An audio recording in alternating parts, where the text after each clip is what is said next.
G'day all you mad gamers, I'm Mad Mikey and I come from the bloody land down under. And Mikey, it's a Wednesday, you don't do shows on Wednesday. That's right, I normally do them Tuesday and Thursdays, but I have been sick this week. Just battling a bit of this Melbourne cold, so it's cold, it's hot, it's cold, it's hot. So I was really not in the best state to be able to deliver anything yesterday, plus there wasn't really that much gaming news today, but I am back today and we've got some great news to talk about. So one of the questions you get asked a lot these days is, why can't you pre-order the Xbox One X? Well, we've got some few answers and Uncle Phil has come and given us a few answers. And not to mention, staying with Xbox Live, Xbox Games with Golds for August has been announced, so there's some real good ripper titles there this month coming. In a bit, yeah, it's around there. And just going to touch a bit on why Terry Crews wasn't announced as Doomfist in Overwatch. And guys, it's not just the gaming news, it's my opinion. Mad Mikey Gaming. Welcome all you mad gamers to the 26th of July's edition of the Gaming News Opinions, the show where I just pluck all little bits of news going across the gaming world, bring it to you all in one and just give my little opinion on it, my humble opinion. And don't forget guys, if you do like today's video, give it a thumbs up, share, subscribe, do all those beautiful things. And if you haven't already, don't forget to check out Mad Mikey Gaming's website on YouTube and press the notifications, because that way you'll get notified, obviously, whenever my news comes out and my opinion pieces. So let's get on to the big news of today, and that is that Phil Spencer was questioned over on Twitter the other day asking, when's these pre-orders going to be coming out? I want a pre-order. And that's the first thing I did after I saw it at E3, to be honest. I went straight over to EB Games and I said, I'd like to pre-order an Xbox One.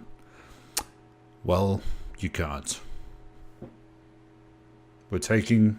And I'm like, what? Well, we're just taking down names right now. You won't be able to pre-order it. And I'm like, so you guys will not take my money?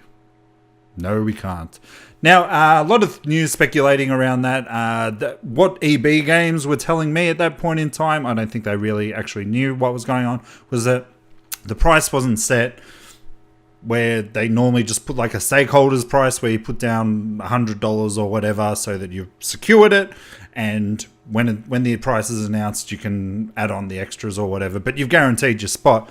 But it's been so odd. I mean, for coming out on November 7, and you still can't pre-order it. It's really weird, but somebody did ask, and Phil said our plan is set on this. All approvals are done, so now just landing the announce with all the info won't be much longer. That didn't make much sense, Uncle Phil, but I still love you.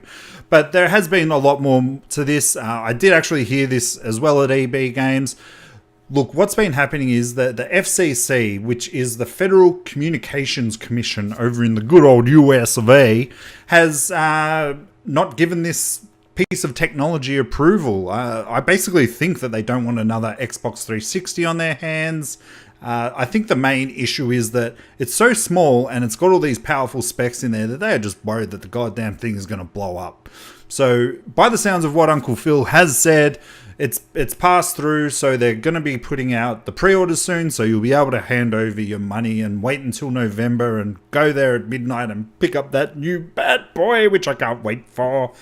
So yeah, I'm really pumped about this. And when they were talking to IGN at E3 this year, Microsoft's Albert Pinello said that there would be a cool pre-order program coming later this year. No one still knows what that is. It's going to be interesting. I don't know what this pre-order. I hope it comes with a big hard drive, because I've almost run out of my 2 terabyte one on my Xbox One S, and I've got a 4 gig add-on, so I'm running out of space, guys. I like leaving your games on there. Do you like to leave your games on there? Let me know down in the comments section down below. And as I said, we are just going to stick with what is the games with gold coming out in August, which means that hopefully the PlayStation's one are going to be coming out soon. Now, from August 1st to August 31 on the Xbox One, you're going to get Slime Rancher. I believe this is part of the sort of summer arcade, whatever they're calling it these days. So it's going to come out. It's actually been in Steam Early Access for quite some time now. So Steam users obviously are going to know what this is. And then from August 16th to September 15th, you're going to get Trials Fusion. Oh, that's... If you want to break a control, get that game. It's so fun, but it's all time trials. If you haven't played it, definitely give it a go. It's just motorbikes and heaps of different landings and jumpings, and it's all about timing and angles, and God, it drove me insane on the Xbox 360, but far out, I loved it. And in backwards compatibility, so these will all be coming backwards compatible on the Xbox One. First, you're going to get one of the greatest action games ever made, and that is Bayonetta from August 1st to August 15th. I love the Bayonetta series. I played the first one. It was really, really hard. But long story short, I was actually at PAX. I think it was the second year of PAX. I ran into a guy who does an Australian video game show. I can't even... New Player Plus or something like that. I can't even remember. I don't even think the show's still on the air, to be honest. And they'd just reviewed Bayonetta 2, and I was sort of talking to him about it, how I really enjoyed the review that they put out. And I said, but I haven't finished 1. He said, dude, just put it on easy, because if you put it on normal, it just gets super hard. So I took his advice, and it was so much better.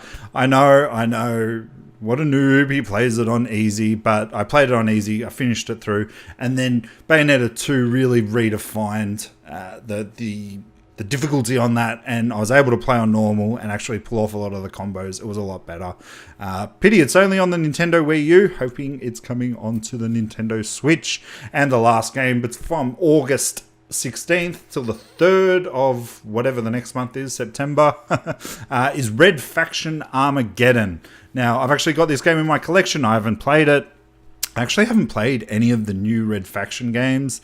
I'm not sure where Armageddon sort of sits on the whole scale of how good they are, but the newer ones sort of did reinvent because now they've turned it into a third-person game, and it looks pretty cool. Very destructible kind of game, and well, if you pay an Xbox Live membership, you may as well get them because they're free. And the last bit of news today, GameSpot caught up with Blizzard over the last couple of days, and they sort of asked the question, why was Terry Crews not cast as Doomfist?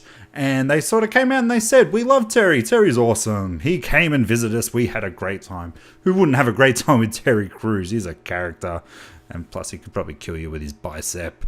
But then when they went on to elaborate a bit more about it, they said, when we were looking at Doomfist, we were looking for something very specific, given his role in the game and everything.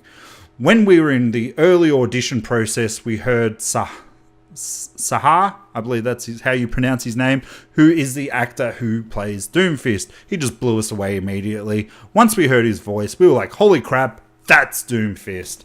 So I actually haven't played Overwatch since Doomfist has been introduced, so I don't know what he sounds like. Terry Crews has obviously moved on, and he's sort of attached himself with the new Crackdown 3 game. Guy's a psycho. I love his acting. I love him in... What's that show he is in? Brooklyn Nine, whatever. Yes, I promise you I do watch the show. I think it's a crack up. But yeah, look, in terms of with Terry Crews, I mean, look, it doesn't matter who voice acts it. It's the gameplay. Would he have made it better? No one is going to know at this point. I mean, paying for a Hollywood actor to voice over in a game, I'm sure he would have probably done it for free. That's how excited he was about it. But you've obviously got to pay money, pay royalties, all those sorts of things. So it's probably sometimes a bit better just to get a small named actor to play out those.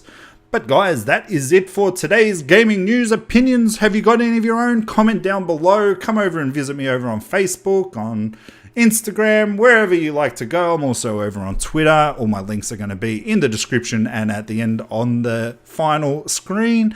But guys, I might very well see you guys tomorrow for the Thursday's gaming and news opinions, because that's normally my schedule. But I've got a basketball game tonight, so guys, I've got to run. As I said, have a great day gaming, and I will see you all hopefully tomorrow. Bye, guys.